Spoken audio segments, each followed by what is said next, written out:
Hey there and welcome back to Rimworld. My name is Pete and today we complete the second episode of our Rimworld Extreme Desert Naked Brutality Challenge. Before we begin though, there are two things I have to say. First, I want to thank you all for the amazing response to the first episode last week. I had assumed it would be well received, but I had not expected such an overwhelmingly positive feedback, so thank you for that, it is very much appreciated. Second, I want to announce the winner of the Royalty expansion giveaway we did, and let's get right to it. Erik Johansson, congratulations, you are the lucky winner of one copy of the Rimworld Royalty expansion. To claim your prize, please send me an email to pete@petecomplete.com and we'll sort things out from there. Now, with that out of the way, let's continue the action. Last time we left off after Steak here built himself a small shelter, received his first royal title, and successfully hunted a dromedary. Today we want to work on a slightly more sustainable food source, and for that we can use the new fertility overlay. This shows us all the ground tiles that we can grow crops on, and as you can see, those are both pretty rare and also not overly fertile, as the yellow color indicates below than average soil where crops will grow a bit slower than normal. Still, it's better than nothing, so let's plop down 2 4x2 growing zones. We will diversify right from the beginning here to avoid having to harvest all crops at the same time and to potentially protect at least half of our plants from disasters such as heat waves. In the first zone, we will grow rice, the fastest growing crop in the game.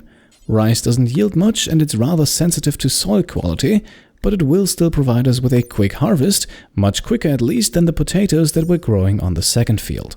Those are a little on the slow side, but they're not so sensitive when it comes to poor soil, and they yield a bit more, so in exchange for a slightly longer wait time, they are perhaps the better suited crop for the desert. Now, Steak is far from the quickest gardener, as with all other skills he has no experience whatsoever, but after a few hours both fields are full of small plants and our colonist can snack some dromedary meat.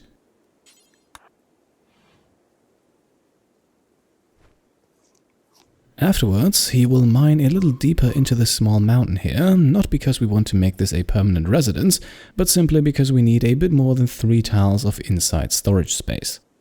Again though, Steak takes his sweet time digging away at the rock.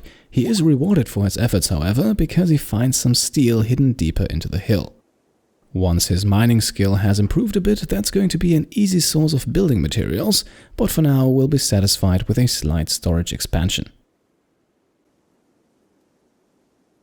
And there we are, close to a mental break because of his tiredness. Steak completes his task and will now get some much needed rest while we extend our stockpile a tiny bit. Now at this point we want to keep an eye on the dromedary meat because as you can see here it is going to spoil very soon. This early in the game we want to avoid wasting any food of course, so let's wake Steak up to eat as much as he can. That still leaves 13 units of meat unused, almost a full meal, but we can't force Steak to eat more than he just did, so sadly those 13 units will rot away in just a moment. That of course brings up the need for new food, so let's butcher the 2 iguanas we killed last episode.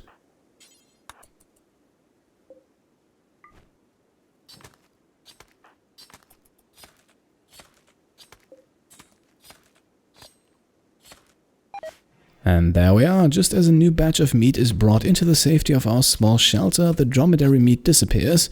Not really ideal, but there is nothing we could have done to prevent it. The iguana meat is completely fresh, however, so it will last for 2 full days, but the animals are small and don't yield much, so their meat will likely be consumed much earlier. Let's also get the lizard skin inside, otherwise it will deteriorate, but then again it's also not much, and to craft clothing we need significantly more than 16 units, even the 33 camel hide won't get us anywhere for the moment. Now, while Steak is getting some rest here, I noticed that a trio of donkeys had wandered onto the map.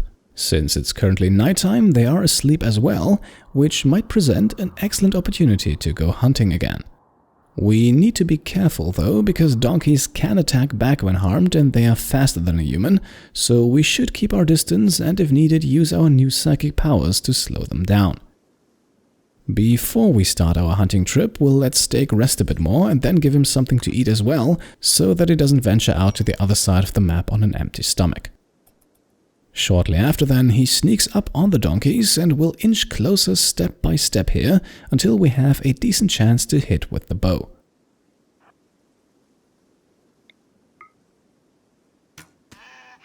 Alright, there we go, that's a hit. All 3 donkeys immediately jump up and now we have to stick close to our target, but again not too close, just in case it attacks back. We have already done a fair bit of damage here, but so far it's not quite enough to put the donkey into a life-threatening situation, so let's keep shooting. Alright, there we are now. It was only a matter of time, but the donkey has had enough and is now charging towards us.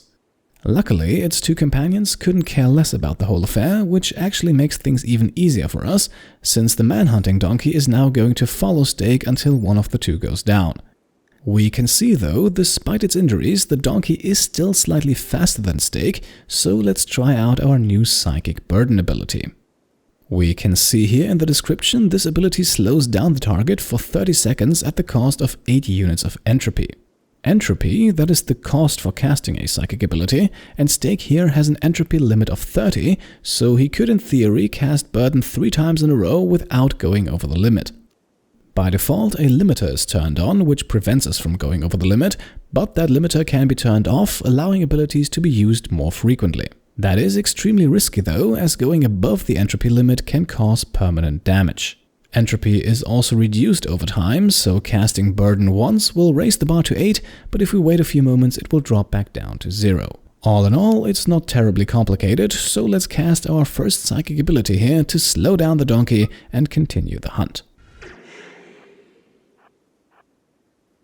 Since the animal is now chasing us, we can also steadily move back towards our small base, so that we don't have to carry the donkey corpse quite as far once we eventually get the kill.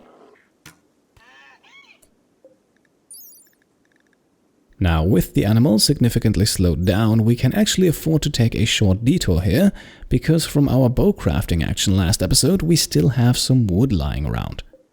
So while we keep firing at the donkey, Steak will move towards that small stockpile, and then we will briefly take a hunting break and have him carry the wood back to the base. The donkey is zoned in on Steak and will follow no matter what we do. Before we can set our plan in motion, however, we have our first transport pod crash of the series. We'll take a look at the colonist inside of the pod in a moment. For now, let's send Steak on his way. Alright, so while he returns to the base, donkey on his heels, let's see who the lucky survivor is. Zilla here is a scout with a rather decent skill set, not overly experienced in anything, but well-rounded. She is, however, a misandrist, so she really doesn't like men, which could cause problems with Steak, but she's also a jogger, in my opinion perhaps one of the best traits in the game. Her injuries are actually also very manageable. She has one heavily bleeding cut on her leg and a cracked pelvis, but she's not going to die immediately. All in all, I think we have a candidate worthy of rescuing here, so as soon as Steak drops off the wood, we will turn our sleeping spot into a medical sleeping spot. Now, if we check out Zilla's equipment, we can see that she has clothing, something Steak can only dream of. Our first task will therefore not be to rescue her, but to take her clothes and give them all to Steak. His maximum comfortable temperature is currently only 26 degrees. This should increase that a small bit and make him slightly more suited to life in the extreme desert. Now, the alpaca wool parka here is an exception. It does not really help a lot, it only protects against the cold, but that is something we don't really need, so we might sell it on one of our next trading trips to earn some silver. For the moment though, Steak can put on all of the items, increasing his temperature threshold to 30 degrees, not much, but it helps. Now we can rescue Zilla and carry her back to our small shelter, all the while the dromedary is of course still filled with bloodlust. Its attempt to intercept Steak fails, however, and as you can see here, in 4 hours its injuries will be too much to handle. It falls unconscious even earlier than that and is now bleeding out, so we have a moment here to take care of our patient and bandage her wounds.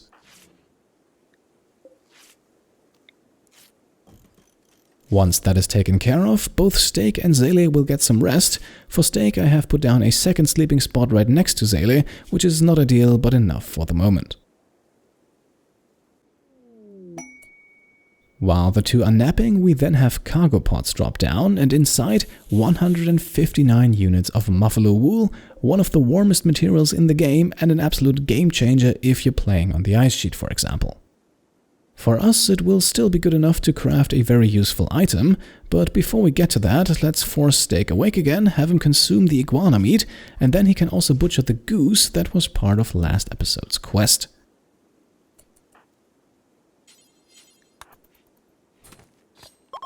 While he does that, we can read that our patient has recovered, but also that she has decided to leave and not to join our colony. Well, that's her choice, I would say. It definitely means that her sleeping spot gets removed immediately, so that we force her to leave right now, despite her injuries still being far from fully healed.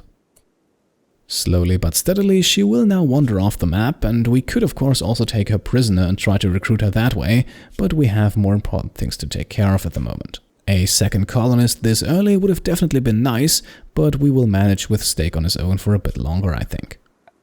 Now, the buffalo wool down here will be used to make ourselves a bedroll, the only type of sleeping furniture we can actually craft at the moment. A proper bed requires a bit of research first. And yes, we are going to put that sleeping bag down right here next to the wool drop. That will turn 40 units of wool into a non-deteriorating piece of furniture, and we can haul the rest back up to the base with 2 trips instead of 3.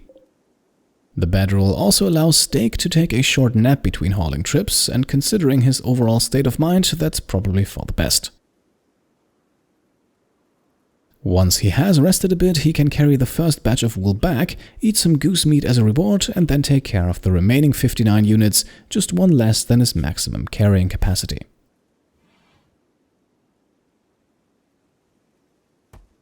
And there we are, 119 units of buffalo wool in storage. Steak can now run back out to the bedroll and once again get some rest, and we can check out the bedroll stats, which are not great considering the item is of awful quality.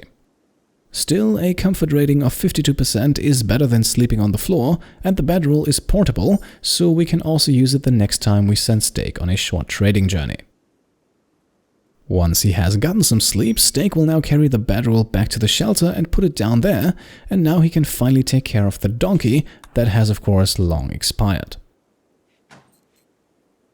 The animal will immediately be butchered, producing a pretty nice amount of meat and 25 units of plain leather, again not quite enough to work with right now. After Steak has then played some hoopstone to raise his mood, we can once again increase the size of our storage capacity, otherwise we would have to leave meat or leather out in the open, causing them both to rot quickly. A few hours after sunset, the stockpile has space to expand, enough at least so that for the time being we don't have to store anything outside of our small mountainside shack.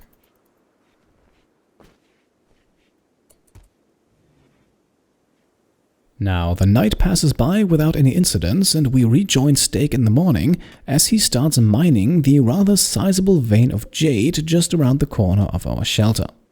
Jade is a pretty valuable material, so even though Steak is far from a proficient miner, he will attempt to dig out a few of the precious stones, which we will most likely use for trading, because the donkey meat is all the food we have left at the moment, and it will be gone before our first rice harvest is ready. As you can see, mining a single block of jade takes quite some time, but in the afternoon we have our first results. The 23 units here are worth quite a bit, with 1 unit having a value of 5 silver, compared to just under 2 silver for 1 unit of steel, with both materials having the same weight. As Steak's mining skill increases, he will also work a bit faster, so we continue mining until the evening when an eclipse strikes the desert. Now, I would consider this only mildly annoying. Yes, it will slow our colonists down a little, but the darkness of night would have done that as well, so at least for the moment the eclipse is no big deal. Let's hope it doesn't last too long, as it of course also impacts our plant growth.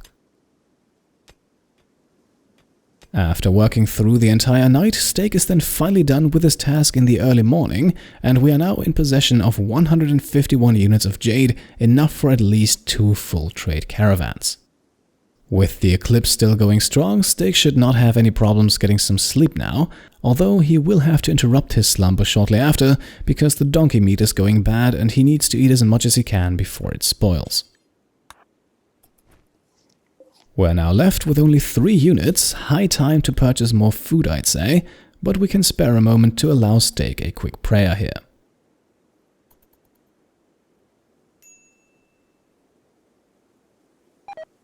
With the donkey meat then rotted away, we can uninstall the bedroll and prepare it for transport, and also draw a stockpile around the jade, followed by a caravan packing spot. Then it's time to form another caravan, and we will bring the bedroll so that Steak can sleep somewhat comfortable on his journey, and we'll also pack the 9 units of bird skin. Right now we can't use it anyway, and it's unlikely that we find more anytime soon, and it has a decent market value and low weight. The rest of Steak's carrying capacity is then filled with jade, and that's it. Off we go to our friends of the Black Troska tribe. Of course, we have no food to bring along, so we'll have to send Steak off without any provisions, and so as nighttime slowly settles across the desert, we can watch him go.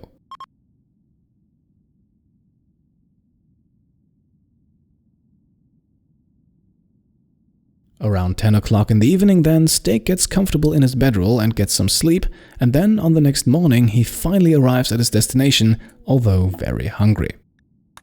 Luckily we can solve that problem, but first let's sell the goods we brought. For bird skin and jade we receive 147 silver, enough so that we can afford to buy some herbal medicine and still have money left for food. As you can see, the tribe has both meat and pemmican for sale, and the choice is an easy one. Not only is the pemmican cheaper, it also comes without the annoying taste of raw food, and it will last much longer in storage, so we'll buy as much as we can. And with that, the trade is completed. The tribe doesn't have any other interesting and affordable items to offer, so let's send Steak back home.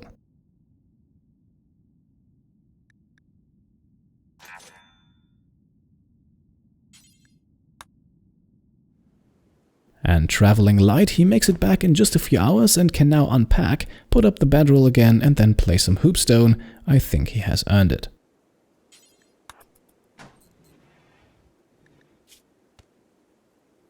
And that's all he does before going back to bed, and while he sleeps we can hover over the pemmican here and see food spoilage will definitely not be an issue this time, as pemmican lasts for well over a year, even in the extreme desert. In the middle of the night then, we already have our second round of cargo pods. Let's see what's inside this time. Okay, this is honestly one of the best drops we could have asked for at this point, 166 berries. That will put our food problems on hold for quite some time. In the early morning then, a well-rested Steak will make some room for those berries by moving both the bedroll and the table out of our small shack, before he then uses the newfound space to store the berries. Now, berries actually have 2 big advantages, the first one being that they can also be consumed raw without any penalties. As a matter of fact, they are actually quite tasty, and they also last for quite some time in storage and don't rot as quickly as raw meat. So definitely a very helpful cargo drop here, although I fear that the good will soon be balanced out by some bad things. For the moment though, things remain quiet, and after all berries have been hauled into safety, we can watch Steak go on a deconstruction spree in the ruins to the left of our base. We have a few steel walls over there that we can strip down for materials, because one last thing I have on Steak's to-do list for today is the construction of a proper building for him to sleep in, one that is separate from the storage room. The walls are quickly dismantled and Steak carries the steel to the new stockpile I have put down, but he's far from done yet. In the area around this stockpile, we have a decent amount of floor tiles made out of steel, and deconstructing those is a good way to obtain more building materials as well. Still, a task of this size takes a few hours, and tonight Steak will sleep out under the stars. There is simply no room left for him in a small shelter. As morning rolls around, you can see I have already outlined where our first proper building will go, but first let's collect all the remaining steel.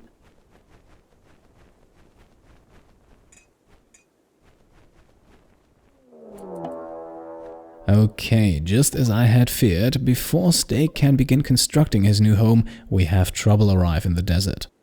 A single pirate raider has decided to launch an attack, but thankfully he is not cause for too much concern, as he only wields a poor quality knife. He also has a stab scar, making him a little less mobile, but he is a skilled melee fighter, so we should probably keep our distance. Overall, I don't think it will be worth it to go for the capture here, but we'll see how things go. For the moment, he will wander around and prepare for the attack, so we can continue working, and with 278 units of steel, we have plenty of materials to build something nice. To get us started, we'll just put down a simple 7x7 wall, leaving a 5x5 room inside, a room, however, that includes the marble statue over here. And it doesn't take Stake too long to finish the construction and put a roof over everything, so now he can repair that marble statue and restore it to its former glory. The reason we build around it is pretty simple. The thing has a very solid beauty rating, much higher than pretty much anything we can make ourselves at the moment, and Stake's new room will of course benefit greatly from that. Now up next we can order the construction of a steel research bench for 100 units of steel, because we have to start researching very soon to make our life out here a little easier. Before the research bench is done, however, our lonely pirate begins his attack, but he has a bit of a way to go still, so we are able to finish the research bench and even have time left to rearrange some furniture. Now it's time to fight though, and since we're dealing with a melee enemy, we will once again begin by casting our Psychic Burden ability to slow him down. Up next, we can then fire away with the bow, although with Stake's shooting skill, this could take a while. Alright, 2 hits early on, I had not expected that. Now it's time to start kiting though.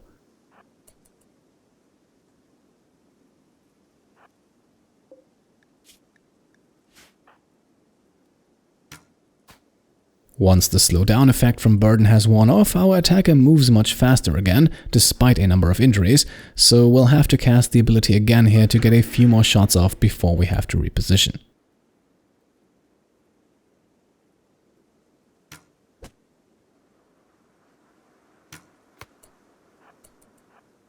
Okay, this does indeed take a while. It is already getting dark again, and our enemy is still going strong. Our newly constructed house allows us to lead him around in circles, however, which from time to time causes him to stop his pursuit, which then in turn gives Stake a chance to fire. And there we are, finally our attacker is down, and after simply sitting out our first raid in the last episode, we have now officially fended off the second one. Our victim doesn't carry any valuables though. Like I said, the knife is of poor quality and his light leather pants are almost destroyed, so we'll simply carry the corpse over to the stockpile and let it rot out of sight. After a quick round of hoopstone and a snack, Stake then moves the remaining steel out of his new home. The knife is also brought into the storage room, and with that, night sets across the extreme desert, and I would say we have reached a good point to make the cut. We now have clothing, a home, some food supplies, and 2 small fields of crops growing. Next time we'll then likely start researching and deal with whatever Randy Random decides to throw our way. For today, let's wrap things up right here. As always, I hope you enjoyed the episode, and if you did, then I would be very happy if you could leave a thumbs up. If you like what I'm doing and want to support me and my channel further, then go ahead and subscribe to help the channel grow, or you can also support me over on Patreon and even get a chance to see your name appear in this series at some point. Thank you all for watching, and I'll see you next time. Cheers.